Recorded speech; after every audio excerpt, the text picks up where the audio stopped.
Start చేస్తాను. Media మిత్రులందరికీ నమస్కారం.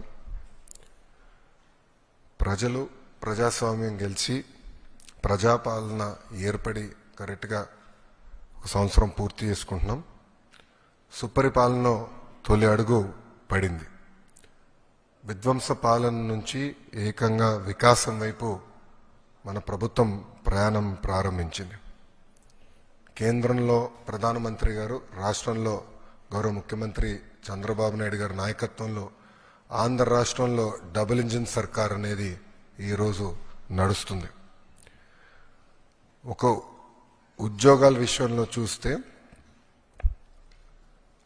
మెగా డిఎస్సి ఏర్పాటు చేసి ఏకంగా 16,347 పోస్టులు ఈరోజు ప్రజాప్రభుత్వం భర్తీ చేస్తుంది.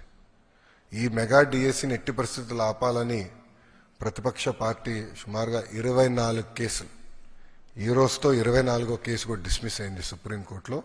24 కేసులు వేశారు. అయినా అవన్నీ తట్టుకుని డిఎస్సి ప్రక్రియ మేము పూర్తి చేస్తున్నాం. గడిచిన 10 సంవత్సరాల్లో రాని పెట్టుబడులు ఈ సంవత్సరంలో తీసుకొస్తాం జరిగింది.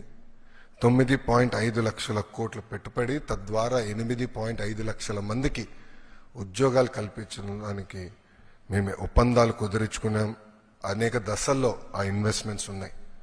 డొమెస్టిక్ ఇన్వెస్ట్మెంట్స్ చూస్తే ఈరోజు భారతదేశంలోనే ఆంధ్ర రాష్ట్రం నంబర్ 1 ఉంది. 16% డొమెస్టిక్ ఇన్వెస్ట్మెంట్స్లో ఆంధ్ర రాష్ట్రానికి వస్తాం జరిగింది. దాంట్లో భాగంగా TCS, LG, NTPC green, ఆసిలర్ Mittal, BPCL, Reliance, renew power లాంటి సంస్థలు ఈరోజు ఆంధ్ర రాష్ట్రంలో పెట్టుబడులు పెట్టడానికి ముందుకు వచ్చినాయి.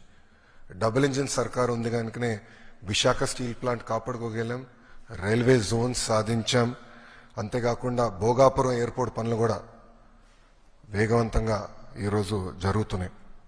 మీరు చూస్తే ప్రజాప్రభుత్వం ఏర్పడిన తర్వాత ఒక పెన్షన్లోనే భారతదేశంలో ఏ రాష్ట్రం ఇవ్వని విధంగా మేము ఇస్తున్నాం.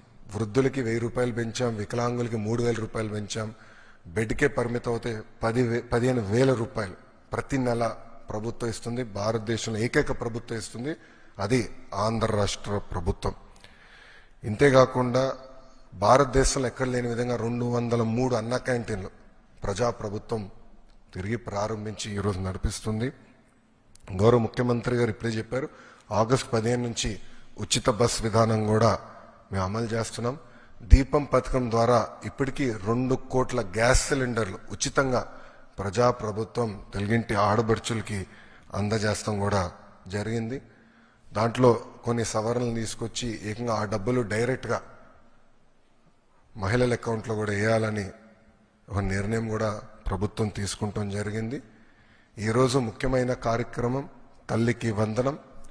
ఎన్నికల్లో మనం ఇచ్చిన హామీ నిలబెట్టుకుంటున్నాం. ఆనాడు చాలా స్పష్టంగా ఎంతమంది పిల్లలుంటే అంతమంది పిల్లలకి తల్లికి వందనం ఇస్తానని హామీ ఇచ్చాం. దాంట్లో భాగంగా జియో ఇచ్చాం. ఈ రోజు నుంచి డబ్బులు తల్లుల అకౌంట్లో కూడా పడతాయి. 13,000 రూపాయలు తల్లి అకౌంట్లో పడుతుంది. 2,000 రూపాయలు మెయింటెనెన్స్ గ్రాంట్ కింద స్కూల్స్లో మెయింటెనెన్స్ కోసం ప్రభుత్వం ఆ నిధులు కూడా ఖర్చు పెడతాం జరుగుతుంది. సో భారతదేశంలో ఎవరు చేయని విధంగా సంక్షేమ అభివృద్ధి కార్యక్రమాలు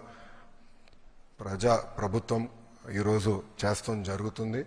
గౌరవ ముఖ్యమంత్రి చంద్రబాబు నాయుడు గారి నాయకత్వంలో సంక్షేమ అభివృద్ధి అనేది ఈ ప్రభుత్వానికి జోడెద్దుల బండి. మాకు చాలా క్లియర్ మ్యాండేట్ ఇచ్చారు.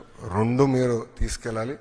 ఒక పక్కన ఉద్యోగాలు, ఉపాధి, అభివృద్ధితో పాటు సంక్షేమం కూడా చేస్తూ ప్రజలు ఏ ఆస్తి అయితే ఈ కూటమిని 94% సీట్లు ఇచ్చి గెలిపించారో ఆ ఆశని మనం నిలబెట్టుకోవాల్సిన బాధ్యత, నెరవేర్చాల్సిన బాధ్యత మా పైన ఉందని కేబినెట్ మీటింగ్లో కూడా గౌరవ ముఖ్యమంత్రి గారు చెప్తాం జరిగింది. సో ఈ తల్లికి వందనం కింద దాదాపు 60% కుటుంబాలలో 2 కన్నా ఎక్కువ మంది పిల్లలు ఉండటం జరుగుతుంది.